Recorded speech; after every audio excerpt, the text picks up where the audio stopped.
So Pulsechain has higher throughput, better security, lower environmental impact to the point of nearly none, is a newer coin with more features, is faster than Bitcoin. But Bitcoin has an $800 billion market cap. Pulsechain doesn't. Why? Well, we're new. We're on the way, right? Things will get better, in my opinion. So like, oh, and for you listening, is that a forward-looking price statement? Nope, not a forward-looking price statement, not financial advice. So we've got a wonderful network. We've got wonderful features. We've got wonderful airdrop. There's, you can do lending on the Pulsechain network. There's projects that let you borrow coins. There's projects that there's stable coins on Pulsechain. There's all types of stuff people have launched on Pulsechain. Guys, the network is good. Works great. Oh, and the bridge is free too. Somebody set the bridge to 0 fee so that using the bridge has no fee, both directions. So if you go to bridge.pulsechain.com, there's no fees currently. In, out, either way, no fees. Now you're going to pay a fee on the Ethereum network. Nothing you can do about that. That's Ethereum's side, right? So you got a great network and you got a ton of free coins and it's been worked flawlessly for 7 months. Go make it great, guys. Launch stuff on it, use it, build fiat on-ramps, make a money transmitter in your state, make a licensed money transmitter in your state, and you can, make the community better. Like,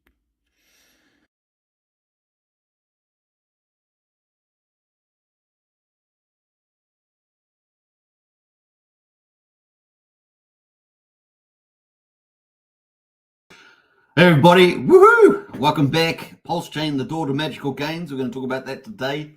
Obviously, we're going to get into some of the topics I was supposed to talk about in the last couple of days. So we're going to get into Bitcoin and the Bitcoin halving, the impact that's typically after that. We're going to talk about the Bitcoin ETFs and the inflows, how they're going. We're also going to get into Ethereum and track the probability of Ethereum ETF approvals. So we've got quite a bit of crypto stuff to talk about. Obviously, we're going to get into Pulsechain, the door to magical gains. We are in accumulation zone still. So accumulate is basically the main game there. And of course, then we're going to get into Hex daily stats, and we're going to touch on the Pulse conference, which has just started, I think about an hour ago. So that's on at the moment. So we're going to be getting into all that. So it should be a bit of fun. Get into the chat there, folks. Make it lively. We've got Lights Beneath in house here. Hello, how are you today? Very good. And of course, we've got the Hex Pulsex incentive for the win. Absolutely, gold crypto. We're going to talk about that today. Looking pretty good. So big shout out to Lights Beneath. Always brings in the alpha every day. All right, we'll see whether we have a few of our other mods jump in there soon. But let's get straight into it. On to the stock market results. So we had the Dow. This is the last day of the week for stock markets. Obviously, they only trade Monday to Friday. So a Dow rides broadening out a rally to notch a fourth weekly win. So still very positive environment for stock market. Let's check out the results. So we've got the Dow Jones up 0.33%, 125 points to 39,512. Remember, that's the top 30 industrials in there. The S&P 500 is up 0.16%, 8.6 points to 5,222. The NASDAQ is only down very slightly, 0.03%, 5.4 points to 16,340. So still a very good day, for wrapping up the week for the stock market there. US dollar up slightly as well at 105.17. Let's see if we got the commodities up there. No, commodities not showing today. Now, we do have a bit of news around the economics. Consumer sentiment has taken a hit as inflation outlooks remain sticky. Now, remember, the US economy is the world's big buyer, right? So somewhere like 2/3 of the economy, the 70% of the economy is consumption.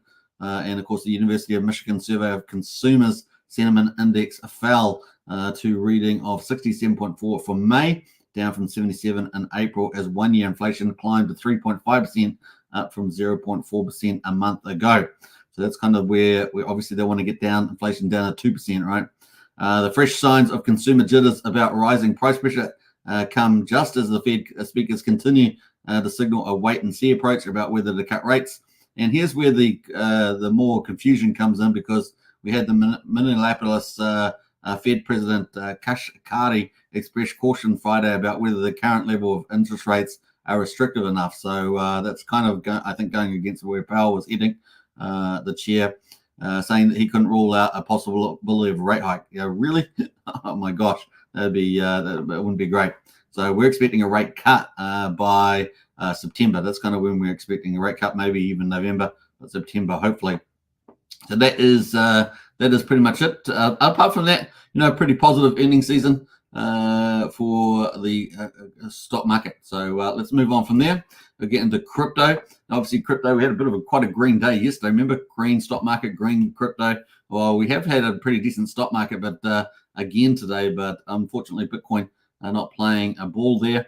We got Bitcoin down 3.28% at 60,912. We're still over 60K, so that's pretty positive. Ethereum, however, broken that 3K mark, down 3.8% at 2,916 at the moment. Those are the big moves. We've got out of the big winners, we've still got Tron is up 1.17%, sitting around 12.7 cents. Always seems to be around that price range these days. And then, of course, what else is looking interesting? Not too much else. We've got Bitcoin Cash, though. I don't normally talk about Bitcoin Cash, but that is down over 5%. So it's at $4.28 at the moment. So let's zoom in a bit more on Bitcoin, because we're going to talk a bit about this. We've got this a bit of a roll, slightly rolling over here, but this is to be expected, right? We expected this after the Bitcoin halving. How many days have we since the Bitcoin halving? Well, we're currently about 20 days, almost 3 weeks, starting today, since the Bitcoin halving there. And as we've talked about, maybe the next a month or 2 months is going to be volatile, like we've seen in the past. So we're going to check that out in a minute. But let's get into the averages first. We've got the 50-day moving average at 63,465, and we're below that, of course, at 60,842. We do see a bit of a curve down there at the moment, like a very slight rollover at the stage, but we've still got a rising 200-day moving average course, and that is sitting at 52,930, so well above that for the time being. So we're about 3 weeks since the halving. Let's have a look at the chart here with the halving history. And of course, we can see that typically, the last two halvings here, we've had a bit of a choppy or even a move down back in 2008. So we had a move down there, and then before we had this hyper rally, right? So that's what we're all expecting to see. A bit choppy for the next month or two, and then maybe a hyper rally in for the full-on bull market, right? Before we get any pullbacks. Similarly, for the last halving back in 2020, we had that pullback. And then we had this hyper rally again. So this is what we're looking for coming up there. So really, along with Pulsechain, we're still in this accumulation zone, right? Accumulation zone here right now. And so look, if we look at the halving we just been through 3 weeks ago, we're still in a kind of very similar looking pattern at the stage. So that's kind of, I think, we're anchoring sort of expectations at the moment. History, rhyming as well. So kind of cool. That is where we are at the moment. Now, obviously, we've also had, let me get rid of that. We also had the Bitcoin ETFs, right? So since the 1st of January, since the 10th of January, we had the Bitcoin ETFs operating. And we can see that, we had huge inflows, right? And of course, we've had some outflows just to start to taper off. So you can sort of see just recently a bit of exhaustion after like 3 months of really bullish ETFs. And of course, obviously, we had GBTC outflows. But just a chilling off at the moment, probably just in the same period of time that we just saw in the Bitcoin halvings, just to have a quiet period of time. Maybe we'll pick up in a month or two on the old Bitcoin ETFs. We did have a nice little closure day on the 5th here. It shows, so on the 3rd, sorry. And we'll just have a little bit of a pickup there. Looking at the actual Bitcoin that got pulled up, we had quite a positive day on the 3rd and the 6th of May, netting 6,300 Bitcoin, 3,600 Bitcoin. But the last couple of days, 7th, 8th, and 9th, they have been slightly negative, 154, 227, 292 Bitcoin there. So still, ETF still holding 831,000 Bitcoin. So it's still pretty good there. And of course, still dominated there by Grayscale, still at 291,000.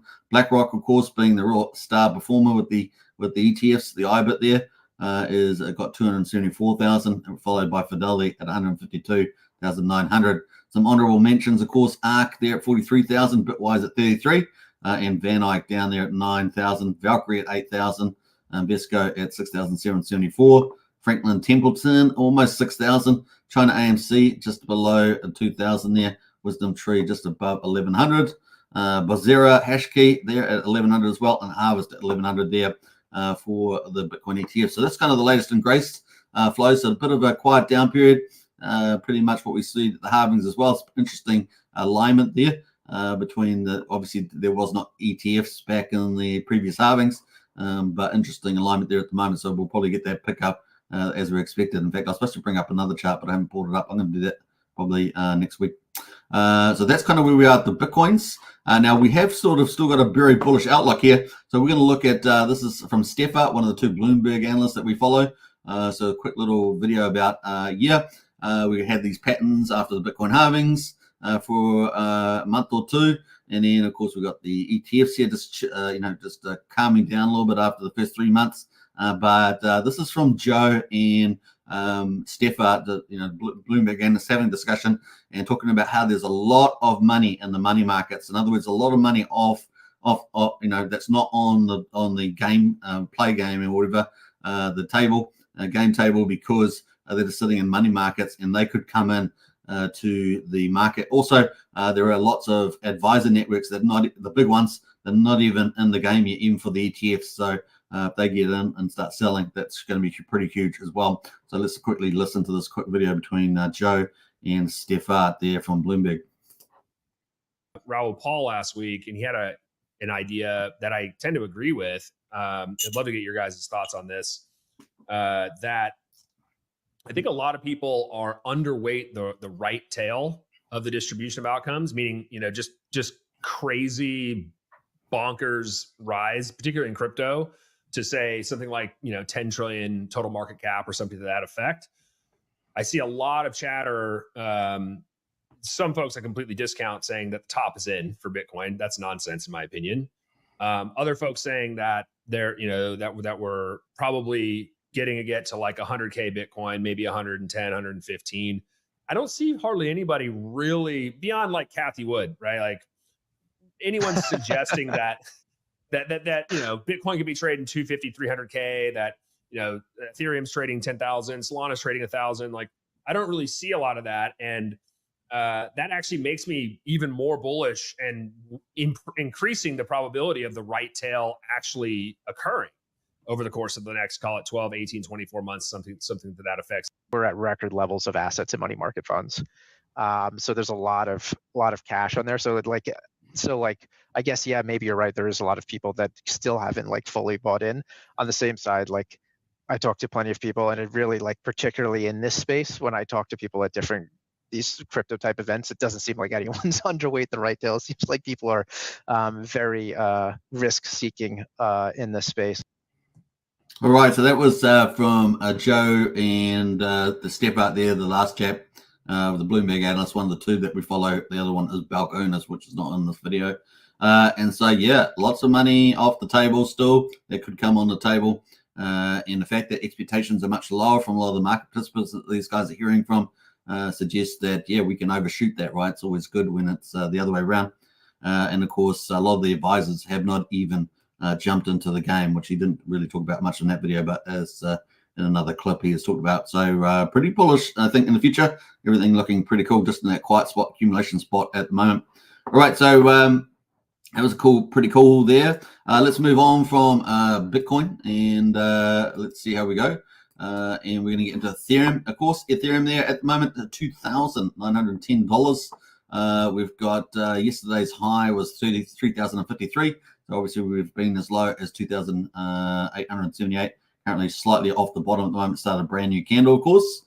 The 50-day moving average obviously is just tilting down as well. A bit of a slight rollover there. Is down at $2,906 at the moment. We got the 200-day moving average at 2,788 at the moment. So yeah, we're just on the top of the bottom half of the range there. So we've got a bit of support there on the at 2,800, let's say, just to round it up. So that's going to play there. Now, obviously, we're getting closer to the Ethereum ETF approvals expectations, but obviously confidence is not high for that. And we're only, how far away? We're only 12 days away for that. So that was kind of going to be the next big event after the Bitcoin halving, was the Ethereum ETF. So that's still 12 days away. but it looks like some of these will be being pushed into July. So let's have a quick look at a bit of a write-up about this. And of course, we had Ethereum. We had Ethereum co-founder Joseph Lubin has blasted the SEC commission because it's obviously SEC commission's been coming after a lot of players in crypto. Obviously, very well-known individuals as well as centralized exchanges and things like that.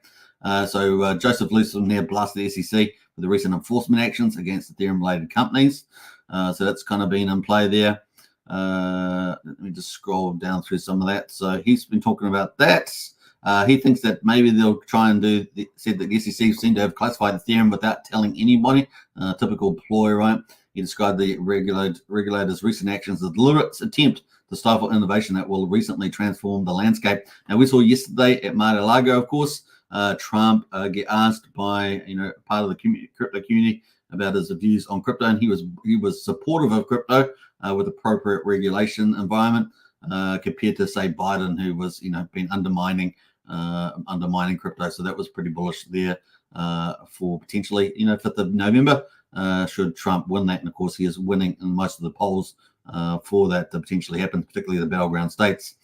Consensus earlier sued the SEC in April for exercising unlawful authority over Ethereum after receiving a Wiles notice from the regulator. Lubin said it aims to get clarity around the courts on Ethereum's status as the Commodity and Futures Trading Commission. It's already classified it as a commodity. He also noted the SEC may be concerned about increased attention and capital that Ethereum is getting, considering its improvement in scalability and usability. Lubin stated that the recent actions targeted against Ethereum-related firms could be because of the upcoming deadline for the SEC to decide on Van Eyck's spot Ethereum ETF application. We believe that there's a flurry of activity designed to enable them to say that their action wasn't capricious in the very likely event that they deny the Ethereum spot ETF. So maybe they're setting up a bit of a straw man for denying. And of course, meanwhile, Grayscale CEO Michael Sonnenschein also said at the summit on Wednesday that he's confident that the SEC would approve. So this is a different point of view altogether. Company's application to convert its Ethereum trust to a spot ETF. So he's kind of on the bullish side. This comes after the company withdrew its application for Ethereum futures ETF on Tuesday. At Grayscale, he says, we decided to focus our energy on spot products, obviously with Ethereum ETFs, Bitcoin ETFs getting approved. And that's really core to our DNA, he says. However, many interpreted Grayscale's decision to withdraw its Ethereum futures ETF application as a sign of impending spot ETH ETF denial from the SEC. Considering it took Grayscale to defeat the SEC in a legal battle for Bitcoin ETFs to come to market, many had earlier anticipated the firm might do the same if its spot ETH ETF application is denied. In response to Sonnenschein's optimism, however, Bloomberg analyst Eric Balkahunas, is the other one other than Stefan that we follow, disagreed with that the SEC would approve a spot ETH ETF this year, stating that as pessimistic as ever. So I've been saying for some time that the chances of that being approved is up to 25%, which is not great. Whereas for Bitcoin we had up to 90%, and of course that did get approved. Pessimistic as ever. These guys probably even way lower than 25% chance now. Let's say 10%, I don't know, something like that. He also mentioned that the US election in November is a big variable in determining whether spot ETH ETF will come to market. Obviously, Trump has come out yesterday supportive of cryptocurrency, so that's bullish news. I disagree, says in quotes, we are as pessimistic as ever. I mean, at some point it could happen, but not within a year, in my opinion. So here we are. We've got a whole another year. Is that what's going to happen? So could it be not till the early side of next year or the second half of next year before we get an approval? So it gets deferred and denied coming up in, was it 12 days' time? What they say is in denial and the November election are big variables that could fine-tune the outlook. By the way, he also said that they withdrew the 33 Act futures ETF because blah, blah, blah. So there we are, May the 9th, 2024 for that one. So that's kind of where we are at the moment. So we'll see how we get on with ETH. That's going to lead us into Pulsechain, of course. So 12 days' time, we'll find out about that. And of course, we've got Pulsechain full year anniversary coming up. So that's probably even more bullish for us at the moment. Let's welcome a few other people in the chat there. We've got Brian, our community leader. What's up, Brian? Good to see you in the house as always. And we've got Sandy Beach in there too. Day 10 of the Books of Challenge.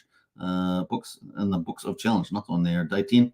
And of course, that's jumping jacks and burpees, isn't it? Jumping jack and burpees. Big shout out from Sandy there. All right.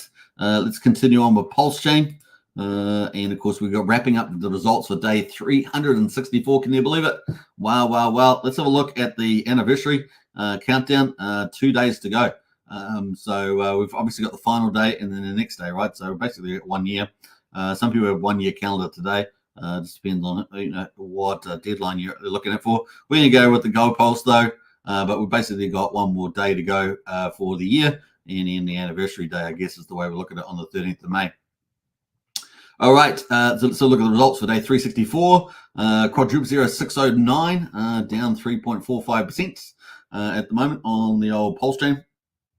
So we're 61% of the mean sacrifice price. Pulsex at the moment, quadruple 026, down 4.9%, and that means we're just at 26% of the mean sacrifice price. The buy and burn almost up to a year, and we're sitting up at 851.3 billion Pulsex is bought up and burned, and that is 4.19% of supply. If we add on the 800 billion for the Powers to Earn protocol, and that puts us, somewhere around 8%. So that's pretty good. And of course, incentive there at the moment down 7.63%. Now this was the star yesterday, and the ratio has come down a little bit there, obviously with the price of Pulse as well. The ratio is we're sitting over 54,000. We're now at 51,778 Pulse per one incentive token. The total supply 31,340,000 incentive tokens in existence, and of course they get emitted from the Pulse XV1 farm there. That's going to play. PHEX at the moment was also kind of the second best performer yesterday. That's just down just a little bit, actually, 3%. So that's actually kind of cool. It is the winner performer today because it's down the least. So that's kind of cool. So we're sitting at just at 96 hundredths of a penny. I think we're sitting just under a cent, about 99 hundredths of a penny. So that's actually pretty good for PHEX or Hex on Pulsechain. And we got EHEX there at 2/10 of a penny. And buying price of EHEX and PHEX still looking pretty good, relatively, 1.17 cents at the moment. Now, obviously, we've got the title of the video is Pulsechain, the Door to Magical Gains. Well, we're in that accumulation phase, right? So we've just gone through the markets. We've just gone through where Bitcoin is, what the ETFs are at, where potentially future money could come from. So, we've talked about all that. Obviously, we've dampened down the expectation around the Ethereum ETF approvals. And, of course, Pulsechain is in accumulation phase as well. And, of course, Magic Carp Ride at some point in time will start to emerge. So that's kind of the play there. We're coming up to that year. Maybe it's a year and a month. Maybe it's going to be the play there for the old Pulsechain. We obviously got the legal court case, I think it was in October there for Richard. So that's coming up as well. That's another potential date as well. So yeah, Door to Magical Gains, a nice little accumulation zone at the moment. Picking up a lot of the good stuff there from Richard Hart's Gold and Crypto. We're going to quickly go through the charts here on Pulsechain. On the weekly there, we've managed to bounce off 5,500 pretty much in the last 2 weeks. So that's kind of been bullish. And the RSI is tapered out here at 36. So looking pretty good. And we've got, a day or two to go, depending on which calendar you're on for the 1 year anniversary. So tick tock. Pulsex as well, looking slightly better there, holding this angular support. So that's looking pretty good. In fact, let me go full screen there. So that's looking pretty good. Let me just zoom out a bit more. We've got the higher low in play as well. We had a nice support level at this range as well. So let's just say 2,400 or something like that. And we're back over this angular support also. So Pulsex looking pretty good. We are getting a bit of a turning going on here as well between the 13-day and the 34-day. Obviously a bullish cross of that. Last time we had a bullish cross, look what it did. Huge rally on the old Pulsex. And we're starting to just turn here a little bit here. So if we can keep that turning, man, it could be another super rally here. So Pulsex looking pretty good. Really like picking up this. And, of course, could be very much the door to the magic carpet ride there as well. Magical gains, as I said in the video today, could really, really look out there. So you could be getting a really nice zone for pickup right now. So very, very cool. Let's go to incentive token. We're going to look at the ratio. And, of course, this is going to be hyper pump. Because we're holding up a very good zone here, especially if Pulsex turns to the upside. And, of course, that buy and burn looking really nice. So maybe it's a year and a day for the magic to happen. That kind of seems like a reasonable theory, doesn't it? And of course, there we are at the moment. So let's see if we can bounce off here for the old incentive token there. Richard, it used to talk about bringing in the Ethereum versions, matching them up with your free Pulsechain versions, and potentially making one of the biggest, most valuable yield farming on the chain, right? So definitely looking good with the incentive token here. All right, let's have a look at Hex as well. Hex at the moment still in the accumulation zone, also below the orange line, a particularly good zone for accumulating, and below 1 cent. So people, buy now, thank me later type of thing. Now, obviously, we're having to wait a lot longer than a lot of people would expect, but just accumulation is all you're going to do until we start to see that fruit, that magic carpet ride play off there. So that is Hex on the daily. And of course, Richard only, was it a month or so ago, reminded everybody in the market, listen, be careful what influences you listen to, because the pump is going to be, the magic is on the pulse chain, right? So Hex on pulse chain is the dominant, is the alpha male, so to speak. So that is the kind of play there. All right, got to listen very carefully to Richard's words and and follow them very, very carefully. All right, so at the moment, EHEX at the moment still looking good, 2/10 of a penny. Definitely got good upside. It will be dragged up regardless, right? Liquidity pools, Hart's Law, and all that sort of stuff. 7/10 of a penny is the sort of before we get some resistance there with the BankX wall. So plenty of upside, about 240%, just sitting there if you're patient. Now, the other one, of course, we're going to get into is the rest of the market. So let's go to the gas markets for this day. See, we are 419,000 beats, so pretty similar to yesterday. 9/10 of a penny for a PulseX transfer, PulseX swap, sorry. 5/100 of a penny for a Pulsecoin transfer, and 2/10 of a penny for a PRC twin transfer. Ethereum at the moment, it's a bit higher than yesterday. We were only down at 3 yesterday, remember? Some crazy stuff. We're at 5 today, which is still pretty low. And we're still 571 times cheaper than Ethereum on the PulseX swap. Only 9/10 of a penny and up to $5.20 on a Uniswap. So still great to do business on Pulsechain, as I always say. Let's go to the validators. See, we're at that 48,885. Looks like we're down a little bit there. Yeah, we've got the first day that we had a significant move down. We're at 1.56 trillion statement of validators, down from 1.57. And of course, previous to that, we're at 1.58. So that's kind of where we are at the moment. So a little bit off there, off the top. The bridge looking pretty good, pretty similar to yesterday, 108.8 million. So pretty similar numbers there for the bridge.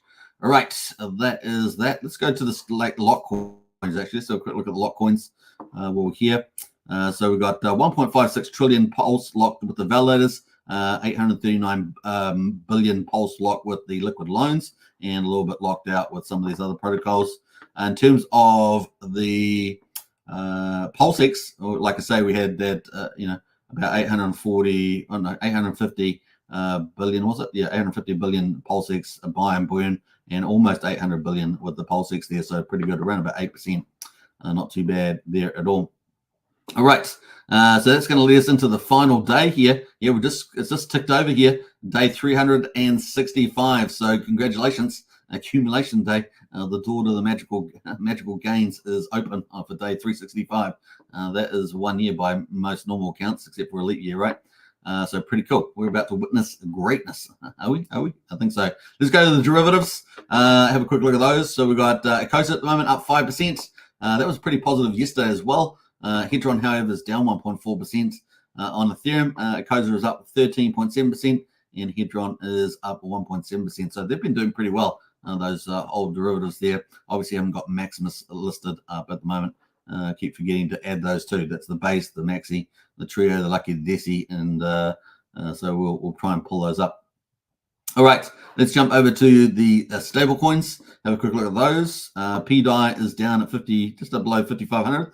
So 7.5%. So not too bad. Still holding there. Yet to achieve that 1 cent on its way to glory. Is it on the way to $1? $1 PDI. We will see.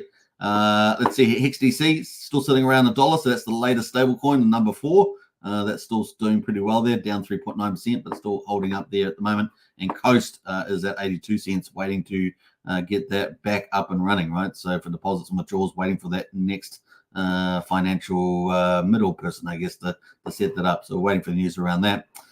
Quickly go to the Wrap Bitcoin. Wrap Bitcoin at $226, down 6%. I think that's holding up pretty well, the old Wrap Bitcoin. And that is where we are. So let's go to the influencer coins and have a look at who's performing well. Well, it looks like we only got one. Is Steve Hitson's TEVE token, Scuba Steve. That is the only one that's up today, 5.3%. Let's see where everything else is going. Everything else only down a few percentage points for the most part, except for Bromance from Ben Armstrong. That's just been continuing to sell off, hasn't it? It's been continuing to sell off. It must be getting pretty close to the bottom, surely. This is Ben Armstrong's one, right? He launched that with Hexy Bastard on a YouTube video there that Ben Armstrong was doing. It's down 11.3%. So picking the bottom off this could be pretty tasty to the upside. So you definitely want to see what Ben Armstrong is doing around this. But at the moment, it's down at 0003949. So let's say, so that's where it's at, 0003949. Maybe finding a bottom at some stage to keep a track on that. I haven't got the RSI indicator on there. It's probably a bit early, but worth checking out there at the moment. All right, let's go to the overall and have a look at where Pulsechain is, what's hot today in terms of opportunities for the magical gains.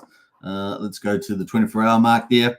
We've got a new token, probably looks at it, Peach, up at 11,700%. Let's have a quick look at this one. How long has it been around? Yeah, 1 hour and 55 minutes ago. So we're getting lots of these sort of things. You obviously got to make sure it's safe. I'm not endorsing any of these, of course. We're just looking at what is moving today. So that's had a nice little rally out of the gates. Apparently, it's got 329K liquidity in it, 943,000 market cap. Well, a little bit of selling going on here, a couple of $1,000 either side. 410 makers at the moment. Has it got a website? It does have a website. Let's look at the website. It's a Hex Orange Address project.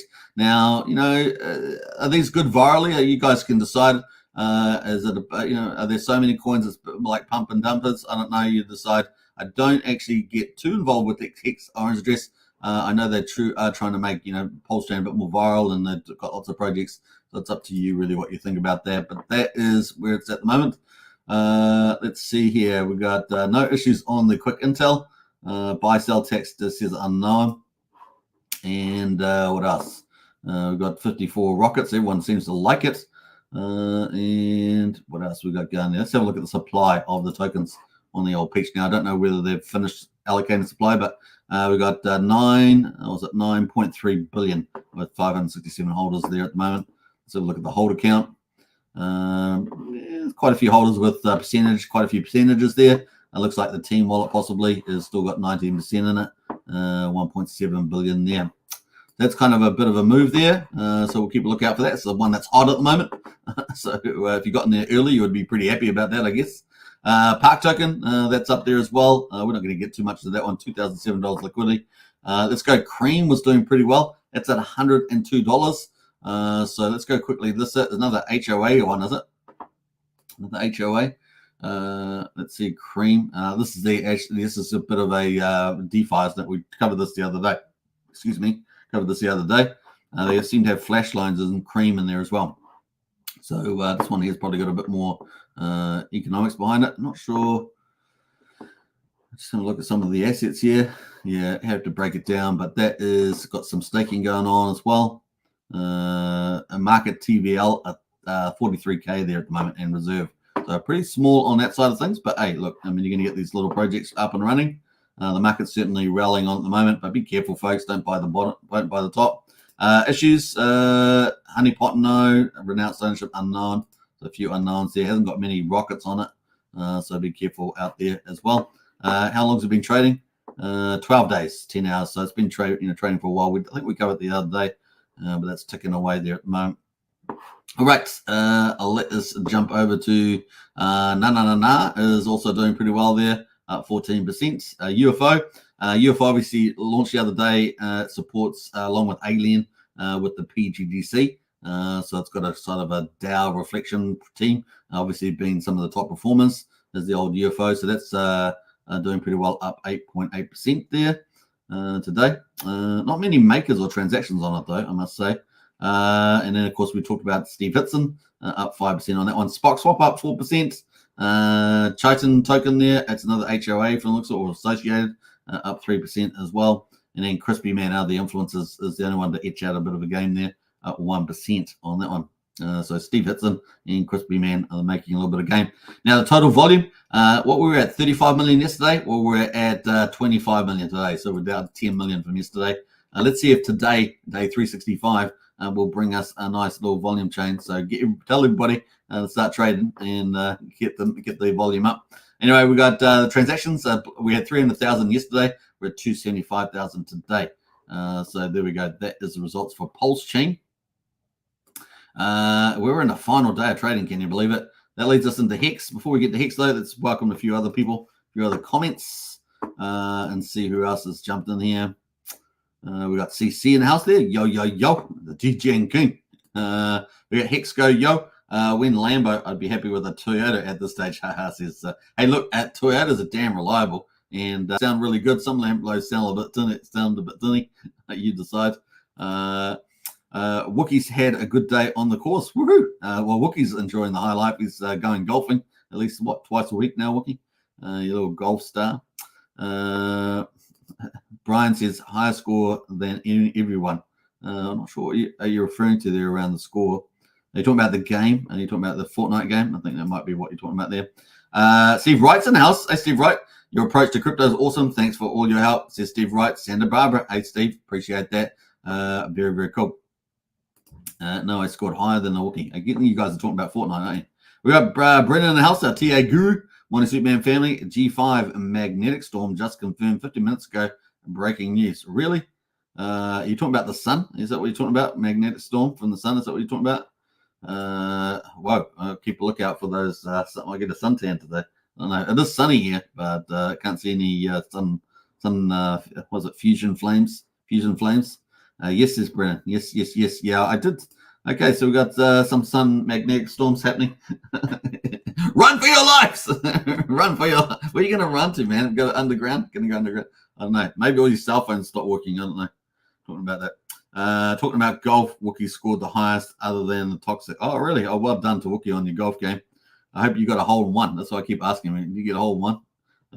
But yeah, we're still waiting on that one. Biggest one since 2003, says Brennan. Oh, well, we'll have to see whether that actually has a impact on any of the electrical networks or anything like that. All right, kind of cool. All right, what else there? Let's get into the Hex Data stats and see how we're getting on. We're going to wrap up, of course, with the Pulsechain conference, which started a couple of hours ago. And as you guys know, I typically just stream anyway, regardless of what's on. So here we go. We got a day 1621. Yep, 10th of May. This is on Ethereum. We got the price there at just under 2100th of a penny, up 9.6%. We'll take the price gains. So we've got price gains today, and we've got a very attractive payout as well. So we'll take the price gains. We'll take both of them. 7.236 hex per T-share, looking pretty good. No change in the share rate. Is that, I wonder if that numbers are, we got no change whatsoever. I don't know why that is. Anyway, so let's jump over to T-shares there. T-shares down 2,600. So we're sitting at 9,196,000 T-shares on the old Ethereum side. Let's have a look at the penalties. So we had 2.5 million penalties. So pretty tasty penalties today. No wonder that payout looks so good. And we're sitting at 66.5 million hex in the penalty pool there. In the reward pool, I should say. Looking at the growth numbers, up 5 liquid holders and down 12 miners, sitting at 170,980 miners on the old Ethereum side. Jumping to Pulsechain. Now we're always slightly behind, right? Because the Pulsechain side numbers come out a bit later after the live stream, given the time when I'm doing it. But we have yesterday's numbers, which would be 2 days ago.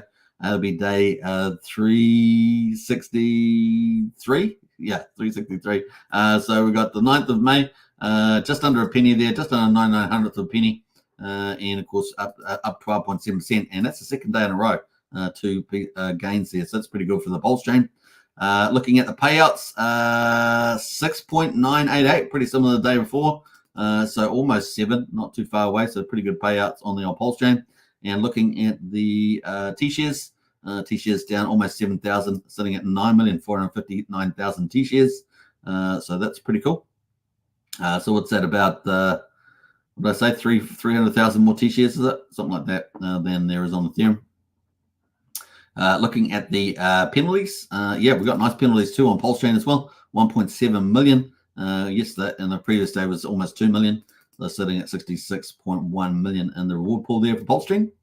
And finally, liquid holders up 20, miners down 11, and we're sitting just below 124,000 miners, about 6,000 more than there is on Ethereum.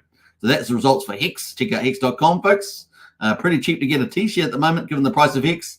$70 for a spot price for Ethereum, and $328 for a spot price for a t-shirt on Pulsechain. Those are what you need to start mining, right? So you have to buy Hex and then burn them for t-shirts. And of course, you can get even better rates. Longer pays better, and of course, bigger pays better. So you got Hex prices really good at the bottom of the cycle, pretty much. And then you're going to pick up a lot of these T-shares as well, despite the share rate going up. So good conversation there as well. Plus, longer pays better, bigger pays better. All right, that is Hex, and that leads us into the Pulsechain conference, which started a few hours ago. I guess they've started off with the panel here. Welcome to the best community. And of course, this is the day one, Friday. They had Access Alive and A Wild there, SJ Wild there as well, leading the way. I don't know what session they're in. Maybe they're in this second one here. Big Kowalski, David Feather, Crypto Stylist, and Money Crypto. It's probably the session that's on right now. And of course, coming up later on, they've got the speed round testimonials there. I'm not sure who's going to be on that with Matty Allen. And then a session after that, probably about 2 hours from now, maybe. They're going to have talk with Crypto Heartbeat. That'll be pretty good. And then a donor talk with Liquid Lines and Crypto Crazy. That should be pretty cool. Hopefully we'll get some insights about their exit. I think they're going to be doing some big partnership. Hopefully that's going to be, we'll find out about that. Maybe it includes a credit card and on-ramping and all that sort of stuff. So we're still waiting to hear about exactly what that partnership is about, but supposed to be something to do with exit, on-ramp, off-ramp type of sort of thing. Then we've got talk with Bunker Mentals. And then finally, the keynote, the power of incentive farming, which I think would be pretty exciting. And of course, also ABIT, KSB Line, and HexFi. So if you really want to deep dive onto Hex, you don't want to miss that session. That's all coming up today. And then finally, they're wrapping up the socials, and they're going to have lots of influencers on there. So kind of cool. That is what's coming up for the Pulsechain conference today, which is currently on at the moment. Let's see who else, what comments we've got there. We're going to wrap up here. Let's see where we're going back up here.